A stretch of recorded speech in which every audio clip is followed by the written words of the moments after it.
So here's how you can invest in real estate with as little as $100. Not clickbait. But for real though, this is a way that you can invest in real estate with pretty much whatever money you have saved up right now without doing any of the work yourself. There is no buying, there is no selling, there is no renovating properties, there is no trying to find tenants, and there is no dealing with 2 a.m. phone calls of a broken toilet that you have to fix.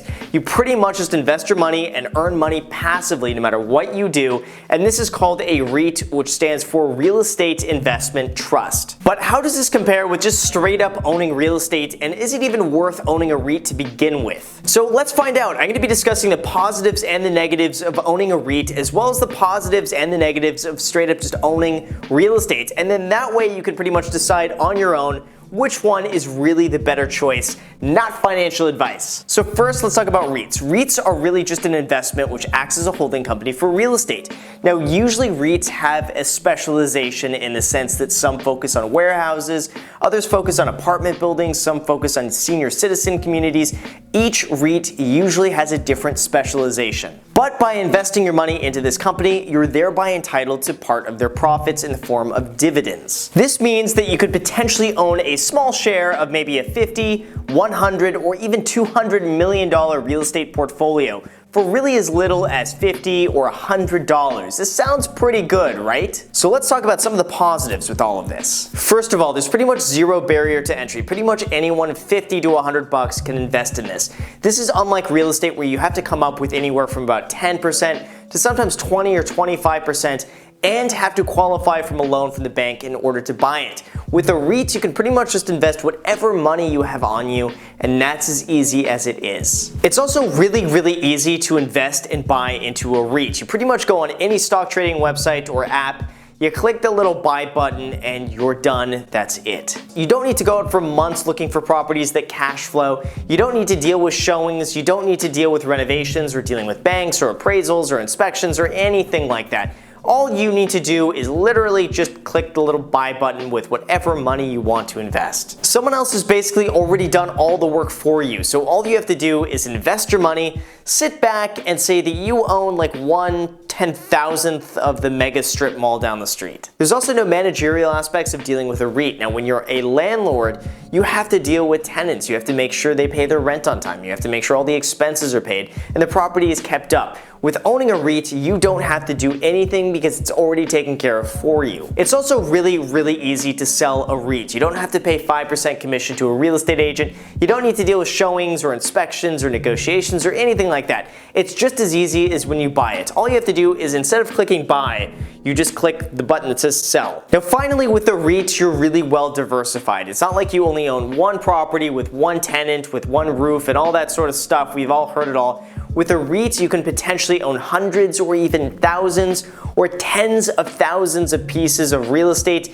and just own a fraction of all of them. With this, your risk is pretty well spread out. So if something happens to one building, that's totally fine because chances are you have a few thousand other buildings that make up for that. And with all of this, you can get a pretty easy, consistent 2.5% to sometimes 6 to 7% return annually, depending on the type of REIT and the type of real estate they're invested in. So from the surface, this might seem like a really good deal. It might seem like blue skies and smooth sailing ahead, but there is a dark side to REITs that we should discuss because there are a few negatives to all of this that are really important to know. The biggest downside I see when it comes to REITs is how the income that they pay you is taxed and you are paid in the form of dividends. This is an amount that usually gets paid quarterly, but for you, this means it gets taxed as earned income, which also means that it's taxed at your highest marginal tax rate. This means that you could be paying anywhere from 22% to 37% income tax, depending on how much money you make, and this is absolutely ridiculous. This is a huge disadvantage to owning REITs because basically 1/3 to 1/4 of your money is already taken away to taxes right off the bat. The other downside with owning a REIT is that because they pay out high dividends, their stock price usually doesn't increase much in value. Now, if you look at prices historically, you'll see that there's a huge surge in REIT prices from about 2010 to today. That's as the entire real estate market has just gone up in value. But overall, the price of REITs remains somewhat stable. It might have a deviation of maybe plus or minus 5%, but overall, it's pretty much about the same price. price. This means that you're really not seeing a huge amount of growth in the stock price increasing, but you're really just trading your money and exchanging it for quarterly dividend payments. This is unlike owning a stock in a company where the stock price might actually go up over time, and then if you hold it for a year, you sell the stock price up here because you bought it down here, and then you pay a long-term capital gains rate at a much lower rate than if you get a dividend payment instead. Now, the third downside I see with this is that you have zero control over your investment. Now, this is unlike owning physical real estate, where you can basically pick the color on the wall, you can pick the renovations that you can do, you can pick the tenant that pays the highest price, you can pick where you buy real estate that you feel is undervalued. When it comes to a REIT, you don't have any control over this whatsoever, and generally this means that you tend to get a slightly lower return because you don't have control over the investment and you don't necessarily do what yields the highest returns. Now, some people will certainly see this as a positive in that they don't want any responsibilities, they don't want any control, they just want to invest their money and be done. But usually if you know what you're doing, you're able to get a much higher return than if you leave it to somebody else to do it for you. Now, you also can't build equity in a REIT like you can in real estate. Now, when you own physical real estate, you're putting a small amount of money down and getting a long-term loan on that, and every single month you're paying down the loan and increasing the equity in your property. Then after maybe 15 to 30 years, you own the property outright, and there you go, you've just leveraged your money and built equity over a long period of time. With a REIT, instead, all you're doing is just putting in your money, and whatever money you put in is pretty much what it's worth. So with that out of the way, let's talk about actually physically owning real estate, and we'll first start with some of the downsides of owning real estate. And the first one that I see is the high barrier to entry in the form of needing a down payment and needing a loan to actually support those payments. Like, you can't just go out and buy a $500,000 property if you don't have the down payment or don't make the income to support those payments. This usually disqualifies most people from investing in real estate, especially if they're in an expensive area like Los Angeles, where the typical down payment could be anywhere from $50,000 to over $200,000 just to buy. And saving this amount of money is probably the biggest downside I see, because not only does it take a lot of time to save that money, but it also takes a lot of discipline, and it also requires a high income to have enough money left over to save. Not to mention the credit needed for a bank to actually approve you on that loan, and this is probably the biggest obstacle that I see when investing in physical real estate. Now, the second downside I see when investing in real estate is the time commitment. Now, it took me 6 months to find a property that was worth buying. It then took me another 30 days to actually close on that property and do all my inspections, to get my loan and appraisal and everything else that goes along with that. And then it took me another 2 months of renovating it for it to be ready. That's a total of 9 months from start to finish. Then you also have the time aspects of actually managing a rental property. Now, this is generally something where you put a lot of time in up front, and then overall long term, it's really not too much work. I would estimate I probably spend about an hour a month managing 5 rental properties, which really isn't too bad. But in the very beginning, I did spend a ton of time getting it to the point where for the most part, it's pretty automated. This doesn't happen at all with a REIT. Now, the third downside I see is lack of immediate liquidity. I can't just go out and sell a property and get the money the next day.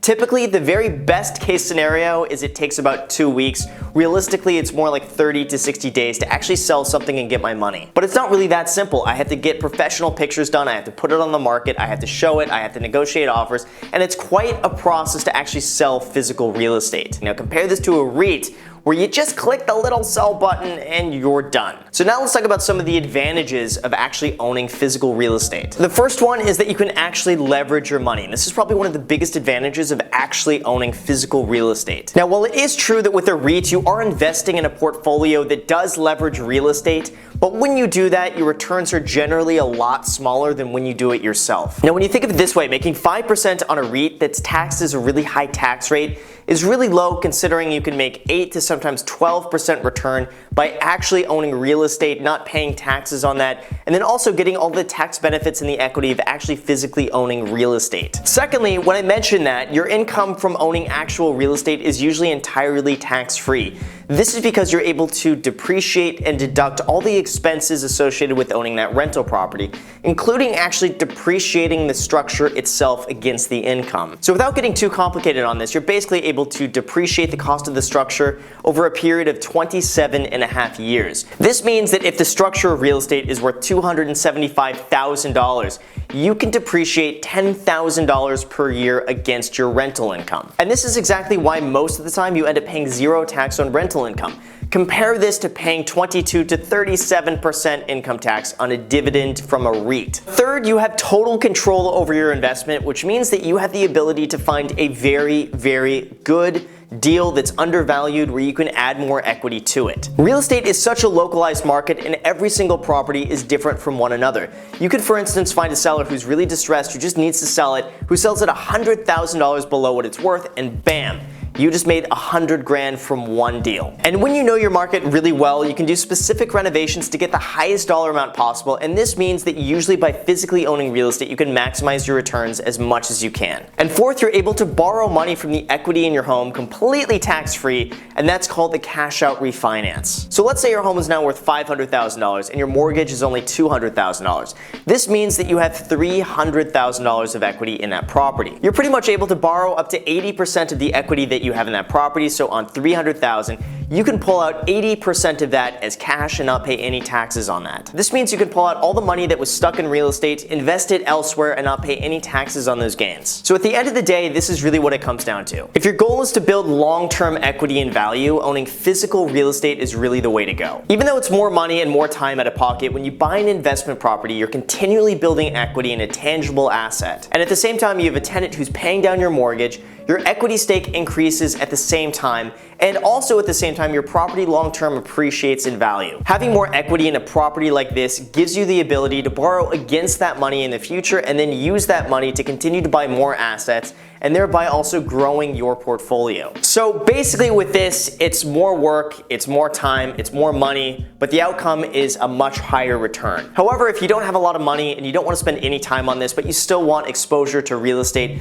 a REIT could be a good way to diversify. It's probably best to hold a REIT in a tax-advantaged account like a 401k or a Roth IRA, so that way you don't have to pay insane taxes on the money that the REIT gives you. This way you get all the benefits of owning a REIT and having exposure to real estate without being burdened by the tax obligations of being taxed from dividends. And at the end of the day, it really comes down to this. Owning real estate will give you more control over your investment, more return on your investment, you'll have more equity in your investment, and long term, it's just going to make you more money. But those upsides are usually weighed down by the high barrier to entry and high time commitment when you're first doing this. For absolutely zero work, if you still want a pretty good return, chances are just a well-diversified index fund would be your best choice, probably that even over a REIT. Or you just buy a REIT but hold it in a tax-advantaged account so that way you don't get taxed a stupid high amount on those dividends. But ultimately the choice is really up to you. Now personally, I much prefer investing in actual real estate than over a REIT, and between a REIT and an index fund, I would rather just an index fund, hold it long term, and whenever you sell it, you get long-term capital gains taxed instead of being taxed really high on a dividend. But like I said, this is not financial advice, and this is purely for entertainment purposes only, and you should consult with a professional and not listen to some guy on YouTube for all of your financial advice. So anyway, you guys, thank you so much for watching. I really appreciate it. If you guys enjoyed this, make sure to give this video a like. It does really help out a lot. And also, if you've watched all the way through and you haven't subscribed yet, make sure to smash that subscribe button, smash the notification bell so YouTube can notify you anytime I upload a video, because I'm trying to do 3 videos a week. I spend so much time doing these videos, so if you like it, subscribe. Also feel free to add me on Snapchat and Instagram. I post there pretty much daily, so if you want to be a part of it there, feel free to add me there. And then I also have a private Facebook group in the description if you guys want to join that. For anyone who wants to talk about real estate investing, wholesaling, agenting, anything real estate, link in the description. Thank you again for watching, and until next time.